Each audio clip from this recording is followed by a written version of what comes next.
Hello students, welcome and welcome back to our YouTube channel. So in this video we will discuss about the limitation of Coulomb's law. पहला video में हमने देखा Coulomb's law क्या होता है। अब इस वीडियो में हम ये देखते हैं कि इसका लिमिटेशंस क्या है। तो ये बस पॉइंट चार्ज और स्टैटिक चार्ज पे ही वैलिड है, ठीक है।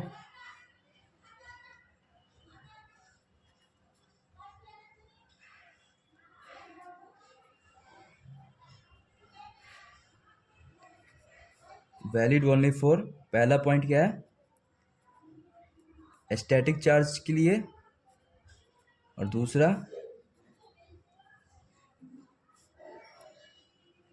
पॉइंट चार्ज के लिए। दो पॉइंट इसमें, पहला क्या है स्टैटिक चार्ज और दूसरा क्या है पॉइंट चार्ज। ये दोनों चार्ज के लिए वैलिड है, ठीक है। समझते हैं इसे। पहला मेरा पॉइंट क्या है, स्टैटिक चार्ज, यानी कि स्टैटिक चार्ज के लिए वैलिड है। तो स्टैटिक चार्ज क्या होता है, स्टैटिक मतलब होता है कि समथिंग इज एट रेस्ट, ठीक है।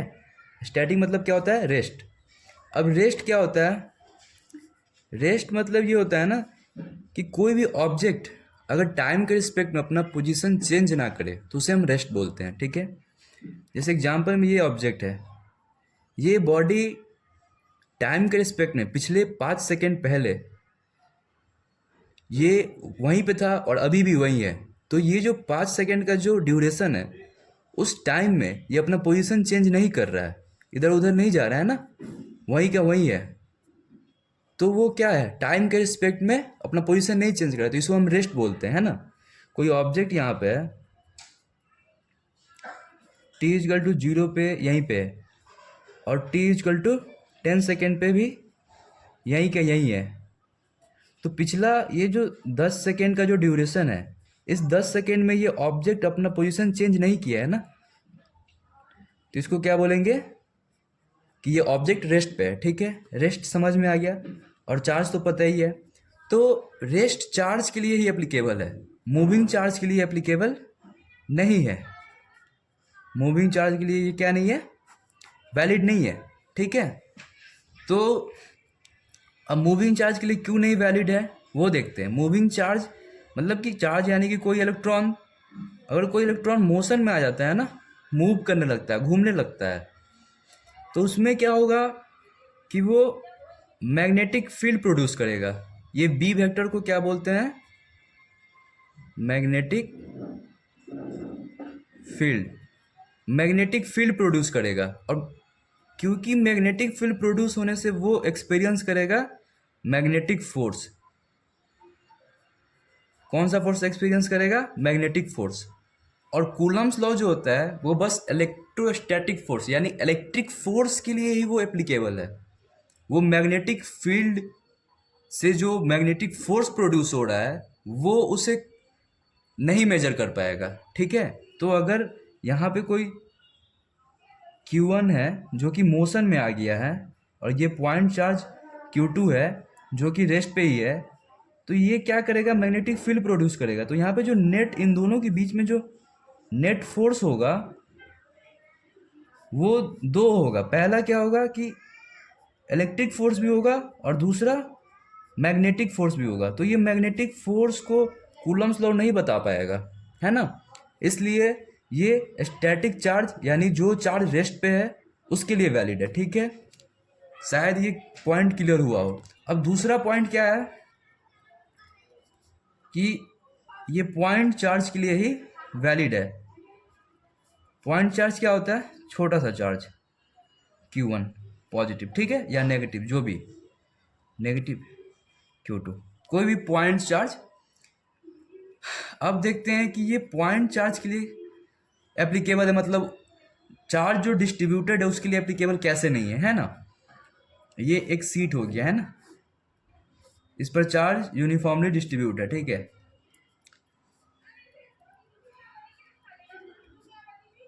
अब ये वाले केस में क्या है, जो पॉइंट चार्ज है इसका सेंटर यहाँ पे, और हम मान लेते हैं कि जो सेंटर पे पूरा उसका टोटल चार्ज है, नेट चार्ज।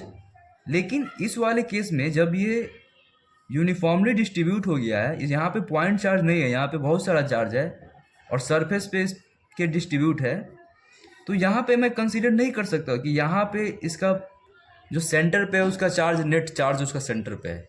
नहीं, ये चार्ज है, मास नहीं है। मास में क्या होता था कि हम यहाँ पे कंसीडर कर लेते थे कि इसका जो सेंटर ऑफ मास है वो यहाँ पे है और बाकी जो भी कुछ ऑपरेशन करना है वो हम इस पर कर लेते थे। बट यहाँ पे नहीं हो सकता, ये चार्ज है, चार्ज और मास में डिफरेंस होता है। तो यहाँ पे मैं कंसीडर नहीं कर सकता कि इसका सेंटर जो है वहाँ पे नेट वो चार्ज है और इन दोनों का बीच का जो सेपरेशन है वो आर है और यहाँ पे मैं फोर्स लिख सकता हूँ। नहीं, ये नहीं हो सकता, क्योंकि यहाँ पे ये चार्ज जो है वो क्या है, यूनिफॉर्मली डिस्ट्रीब्यूटेड है। ठीक है, इसमें एक और पॉइंट है पॉइंट चार्ज में कि अगर ये स्पेयर हो गया, ठीक है, जो कि मेटेलिक स्पेयर है, मेटेलिक क्या, नॉन मेटेलिक भी इवन अगर हो गया ना, और यहाँ पे पॉजिटिव पॉजिटिव डिस्ट्रीब्यूटेड है, ओके, और ये एक पॉइंट चार्ज है Q1 जो कि प्लस का पॉइंट चार्ज है, ठीक है ना,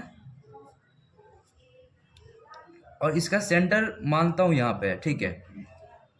तो ये पॉजिटिव है और क्योंकि ये न्यूट्रल बॉडी है, न्यूट्रल बॉडी में क्या होता है, नंबर ऑफ प्रोटॉन्स और नंबर ऑफ इलेक्ट्रॉन्स क्या होता है, सेम होता है ना, नंबर ऑफ प्रोटॉन्स और नंबर ऑफ इलेक्ट्रॉन सेम होता है। तो ये जो बॉडी है इसके अंदर नंबर ऑफ प्रोटॉन्स और नंबर ऑफ इलेक्ट्रॉन सेम होंगे।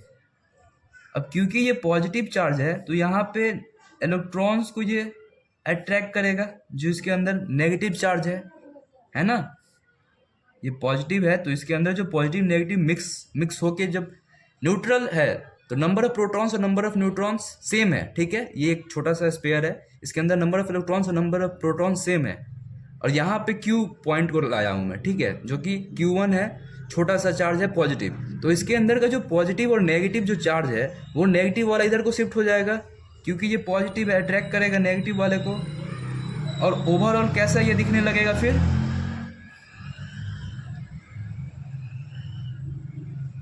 इधर को पॉजिटिव पॉजिटिव ज़्यादा हो जाएगा और ये नेगेटिव इधर रह जाएगा, तो यहाँ पे पॉजिटिव कम हो गया। यानी कि इधर क्या हो रहा है, यहाँ पे जो चार्ज डेंसिटी है इधर वो क्या हो गया, इंक्रीज हो गया, इधर चार्ज डेंसिटी कम हो गया। तो पहले जो मैं यहाँ पे सेंटर कंसीडर किया था इन दोनों का बीच का डिस्टेंस, अब क्योंकि चार्ज डेंसिटी इंक्रीज हो गया, इधर चार्ज ज़्यादा हो गया है, तो इसका जो सेंटर होगा वो भी शिफ्ट हो जाएगा। तो सेंटर पहले क्या था, ये छोटा आर था, ठीक है, इन दोनों का बीच का डिस्टेंस, अब ये क्या हुआ, डिस्टेंस इंक्रीज हो गया है।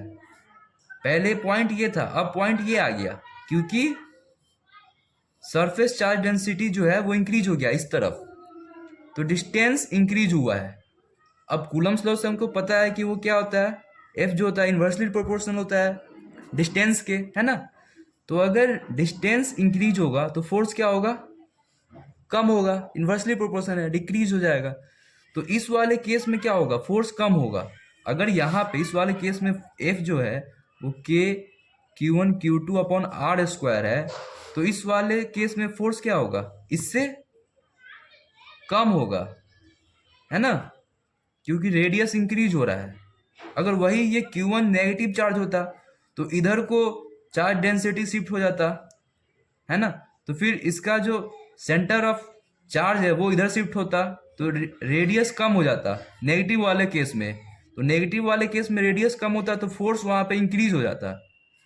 अब पॉजिटिव क्योंकि मैं कंसीडर किया हूँ इस एग्जांपल में, तो यहाँ पे रेडियस इंक्रीज हो जा रहा है तो फोर्स डिक्रीज हो रहा है।